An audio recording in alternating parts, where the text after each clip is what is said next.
बुढ़ापे की मजबूरी। मेरे पति के देहांत के बाद मैं अपने इकलौते बेटे के यहाँ रहती थी। मेरी बहू का एक अलग ही रूप मुझे देखने मिला, साथ ही बेटे का भी।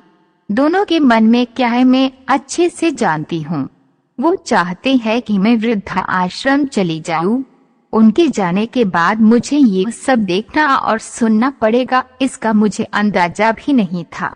पर मैं मन मानकर अपने बेटे और बहू की बातें सुनकर भी यहाँ रहती हूँ, क्योंकि मुझे मेरे पोते और पोती दिखाई देते हैं। उनकी झलक पाकर मुझे सुकून मिलता है। मेरी बहू को कोई दिक्कत नहीं हो, इसलिए मैं घर के बाहर रहती हूँ। बेटे ने थोड़ी मेहरबानी की है तो ऊपर टिन की चादर लगवा दी है। समय समय पर थोड़ा राशन दे देता है तो मैं अपना बनाकर खा लेती हूँ। मैंने अपने बेटे को कह दिया है कि मेरी वजह से उन दोनों को कोई प्रॉब्लम नहीं होगी, बस मुझे यही रहने दे, इसी घर में मुझे मर जाने दे। मैं बस यही चाहती हूँ। मैं अपने आप को खुशकिस्मत समझती हूँ कि मेरे बेटे और बहू कम से कम मेरे लिए इतना तो कर रहे हैं। मेरा बेटा सुबह 9 बजे नौकरी जाता है और बच्चे भी उसी समय स्कूल जाते हैं। फिर शाम को 6 बजे मेरा बेटा वापस आता है। बच्चे 3 बजे आते हैं। उन्हें आते जाते निकलते देख मुझे बड़ा सुकून मिलता है। मेरे पति के दोस्त जब कई दिनों बाद आए, मेरे पति के दोस्त थे, उनकी पत्नी का भी स्वर्गवास हो गया है। उस समय पर वो हमारे घर पर आया करते थे। उनसे हमारे अच्छे रिश्ते थे। उनका घर हमारे घर से थोड़ी दूरी पर था। पैरों में समस्या हो गई थी, ठीक से चल भी नहीं पाते थे। वो बड़े दिनों बाद मेरे यहाँ आए। मुझे उन्हें देखकर अच्छा लगा। उनका हाल भी मेरी तरह ही था। बच्चे अब उनसे भी परेशान थे, आकर मेरे पास अपना दुखड़ा रोते थे और उन दिनों को याद करते थे। बूढ़ापा हम जैसों को बहुत रुलाता है। उनकी पत्नी का स्वर्गवास हो गया था और उन्हें चलने उठने में समस्या थी, इसलिए वो तो अपना खाना भी नहीं बना पाते थे। मेरे पास आए तो मैं समझ गई कि ये इतनी मुसीबत में चलकर पुराने दोस्तों के यहाँ चाय और खाने की चाह में ही जाते होंगे। उनकी भी अपनी मजबूरी थी। वो आए तो मैंने उनके लिए खाना बनाया और उन्हें खिलाया। मना कर रहे थे नहीं खाना, लेकिन मुझे पता था कि उनको भूख लगी है। मेरी बहू ने मुझे और उन्हें खाना खाते देख लिया।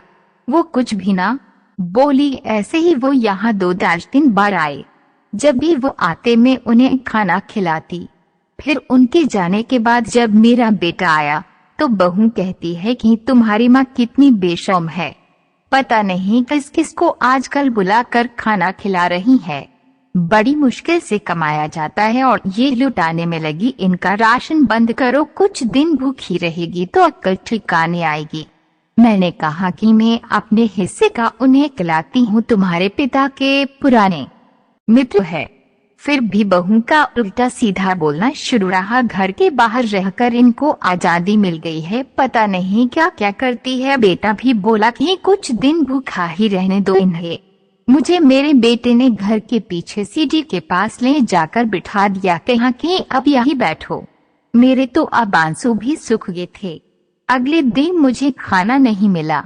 मेरे टिन के उस छोटे से कमरे को बहू ने तोड़ दिया। एक दिन पूरा भूखा रहने के बाद मैंने सोचा कि मैं गलत कर रही हूँ।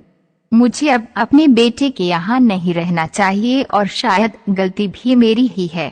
मेरी ही परवरिश में कोई कमी रही है, तभी तो ये परिणाम आया। अगली सुबह मैंने अपने बेटे को कहा कि मुझे वृद्धा आश्रम छोड़ा, अब मैं तुम दोनों को ज्यादा परेशान नहीं करना चाहती। बहू ने कहा कि एक दिन भूखी रही तो अक्ल ठिकाने आ गए ना। बेटे के चेहरे पर भी अजीब सी खुशी थी। जल्दी से तैयार हो गया मुझे छोड़ने के लिए। बहू कह रही थी कि आज की छुट्टी ले लो, यही आसपास मत छोड़ाना, कहीं 3 दिन में वापस न आ जाए। मैंने अपनी बहू से कहा कि बेटी चिंता मत कर, मैं अब नहीं आऊंगी। मैंने अपने पोता पोती को गले लगाया। मुझे पता था कि अब मिलना नहीं हो पाएगा। बेटे को भी चाहती थी कि एक बार जी भर के गले लगा लूं, लेकिन वो बोला चलो जल्दी करो। मैंने बहू को कहा कि बेटी अपना ध्यान रखना, मेरा बेटा मुझे छोड़ाया। वहां आकर मैंने देखा कि मेरी तरह कई है, थोड़े दिन उदास रहते हैं फिर सच को स्वीकार कर लेते हैं।